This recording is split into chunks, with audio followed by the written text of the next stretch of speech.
The off-season always feels like it drags on forever, doesn't it?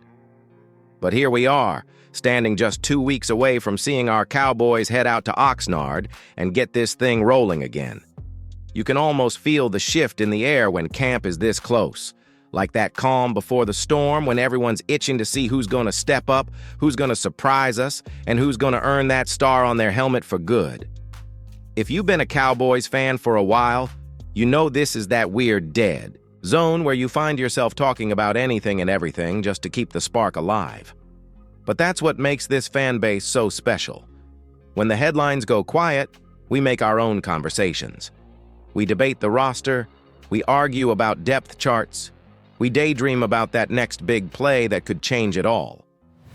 This time around, it feels a little different though. The past couple of seasons have left us hungry for more. There's this feeling that the window isn't shut yet. But man, the clock is ticking. Oxnard's gonna be the stage where all that work in the dark starts to show up in the light. You got the rookies ready to prove they belong.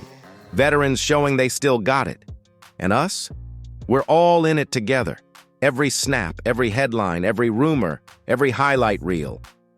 So let me ask you, who do you have your eyes on going into camp? Is there that one underdog you think is gonna shock the whole depth chart? Drop it down in the comments. I read every single one because that's what keeps this channel alive. And hey, if you're here for honest Cowboys talk, do me a favor and hit that subscribe button right now. Let's break that 15,000 subscriber mark together and keep this community rolling strong. Tap that like too. It tells the algorithm that Cowboys Nation never sleeps. It's almost time, my friend. Next stop, Oxnard. And when that first whistle blows, you better believe we'll be here breaking it all down, together. Just when you think the off-season's gonna coast by, nice and quiet, there's always something that stirs the pot. This time it's Turpin making headlines for all the wrong reasons. Pulled over, less than 2 ounces of weed, an unregistered gun, and that old domestic issue from a few years back popping up again. You know how this goes.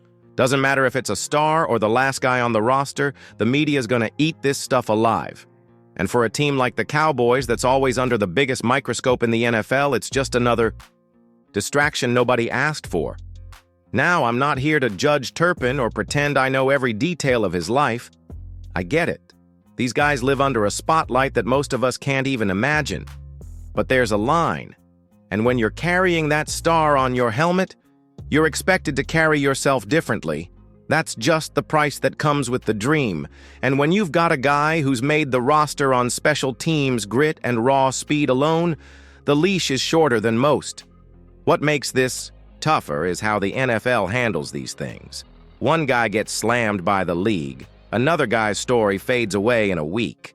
Look at that 49ers cornerback. Same sort of charges, barely a blip on the radar. Double standards, media bias. You tell me. The real question is how this plays out inside the locker room. Does it rattle teammates? Does it put coaches in a bind? These are the ripples that matter when you're trying to build something special. I've seen enough seasons to know these things can either light a fire or become a wedge. Maybe Turpin learns, maybe he doesn't. Maybe it cost him his spot when there's a hungry rookie itching for a shot. That's the reality of the NFL.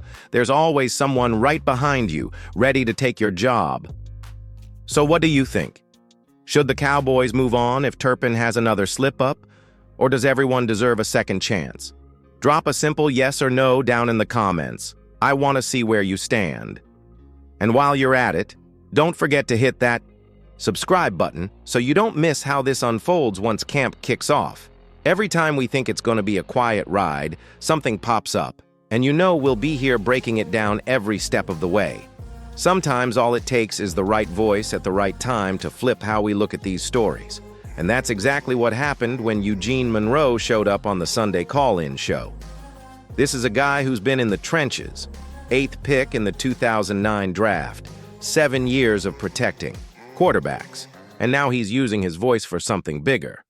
When a former pro talks about the game, the injuries, and the real cost of playing, it hits different, especially when he's making the case for marijuana to help players and veterans deal with the scars they carry long after the final whistle. It's wild to think how far we've come. Not that long ago, you'd never hear an NFL player openly talk about cannabis. They'd be terrified the league would slam them with a suspension, or the media would crucify them. But listen to Monroe and you realize, for a lot of these guys, it's not about partying or breaking the rules. It's about surviving the pain. You got grown men living with injuries that never really heal, popping painkillers like they're candy just to get out of bed, or worse, to get through a Sunday afternoon. You ever think about what it's like to be in top shape one week, then basically thrown into a series of car crashes every Sunday? Monroe laid it out plain. You're never building strength once camp starts. You're just trying to hold your body together, patch up the bruises, and do it all over again. It's a brutal cycle, and it's why some players start looking for something, anything, to help them keep going. And it's not just about players either. Monroe's fighting for veterans too, guys who come home from serving and face their own battles with pain and PTSD. That's bigger than football. That's about quality of life, long after the cheering stops. So let me throw this one at you. Should the NFL get with the times and loosen up on its cannabis policies? Or is it still too big a risk with all the league's image problems? Drop your thoughts below. I love seeing where Cowboys Nation stands on the big debates too. And hey, if you appreciate real talk like this, tap that like button and make sure you're subscribed. This community's all about going deeper than the box score. When you really think about it, the brutal reality of football is something fans like us don't always want to face. We get so wrapped up in the highlight reels, the touchdowns, the big hits, that we forget these guys are paying a price every single snap. It's like Eugene Monroe said, every collision, every pancake block, it's like a mini car wreck. And when you stack those up week after week, season after season, it's no wonder some players can barely walk when it's all said and done. It's one thing for a quarterback to get hit a handful of times a game, and it's bad enough for them. But imagine the linemen, the guys in the trenches, 200-300 pounds smashing into each other play after play. Those bodies don't just bounce back like a video game. And it's not just about what happens on the field either. When the lights go off and the fans go home, they're left with the pain, the torn ligaments that never heal right, the concussions they can't even remember having, the surgeries that pile up. It's why I always tell people, don't take these guys for granted. Even the last man on the roster is beating insane odds just to be here. Think about that. Out of millions dreaming of the NFL, only about 2,000 make it each season. You'd have a better chance becoming a brain surgeon than strapping on pads and hearing your name called on Sundays. It's crazy when you see it that way, right? And yet, for all the glory, it's still a job that can disappear in an instant. One awkward tackle, one freak accident, and a guy's career is over. The paycheck stops, but the pain doesn't. That's the trade-off they make for our entertainment. So next time you see a player struggling or you hear about someone like Turpin making mistakes, maybe it helps to remember the human side of all this. They're just men, like you and me, trying to make a living in one of the toughest ways possible. I'm curious, do you think enough is being done to protect these guys during and after their careers? Or does the league still turn a blind eye once the helmets come off? Let me know down in the comments. I read every single one, and your voice matters here. If you're liking how deep we're going on this, smash that like button and help us push for 15,000 subscribers. We're building something real here, and I'm grateful you're part of it. You know, when the season ends and the stadiums go quiet, what really sticks with these guys isn't the trophies or the highlight reels. It's the scars. And it's not just physical. Mark's story about losing his dad, the floods in Vermont, seeing people lose everything in the blink of an eye. It all reminds us that life hits harder than football ever could. Sometimes it takes those moments to realize how fragile all this really is. It's why Mark keeps grinding, fixing railings, rebuilding homes, showing up for this community even on the days when he feels like shutting it all off.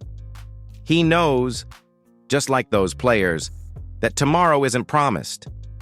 You and I, we might think we have all the time in the ye world, but ask the families who lost loved ones overnight in a flood, and you'll see just how fast everything can change.